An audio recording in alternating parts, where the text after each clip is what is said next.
Tous les automobilistes de la région de Montréal vont devoir payer 50 de plus leur immatriculation pour financer le transport en commun.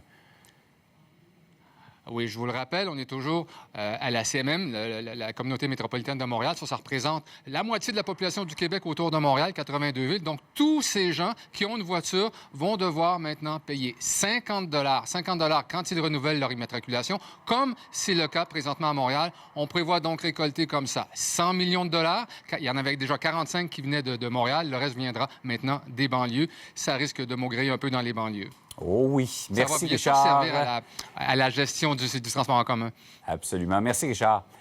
On va justement parler avec Annie Gauthier de CA Québec. Bonjour. Bonjour. Il y a quelque chose qui me dit que vous ne devez pas être d'accord avec ça. Effectivement, on n'a jamais été d'accord avec le principe du moment qu'ils ont implanté la taxe sur l'île de Montréal, maintenant de l'étendre vient simplement confirmer notre position qui est contre une telle mesure. C'est une solution qui est facile.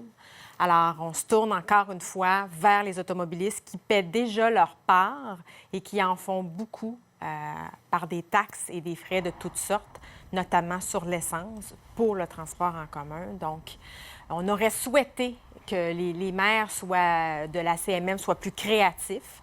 Par exemple, qu'est-ce que vous entendez pour être plus créatif? D'abord, qu'ils se rappellent que les infrastructures de transport en commun, c'est un bien qui est collectif. Alors, la responsabilité doit être partagée entre l'ensemble des citoyens, des usagers de toutes les infrastructures routières. Et là, encore une fois, on vient mettre un fardeau beaucoup plus grand sur les automobilistes d'assumer ces besoins-là, alors qu'on ne prend pas en considération leur réalité du quotidien. On ne prend pas en considération le fait non plus qu'ils sont peut-être déjà des contributeurs au transport en commun.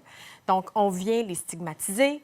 On vient appliquer une règle qui est injuste, alors qu'il y a certainement d'autres solutions qui sont disponibles pour financer le transport en commun. Je ne suis pas économiste, je ne peux pas vous dire exactement comment on pourrait aller chercher cet argent-là. Il y a toutes sortes de méthodes, mais il y a très certainement des options qui sont disponibles pour financer le transport en commun, qui, soit dit en passant, on doit financer. Ouais. On n'est pas contre l'idée de le financer, pas contre l'idée de le développer.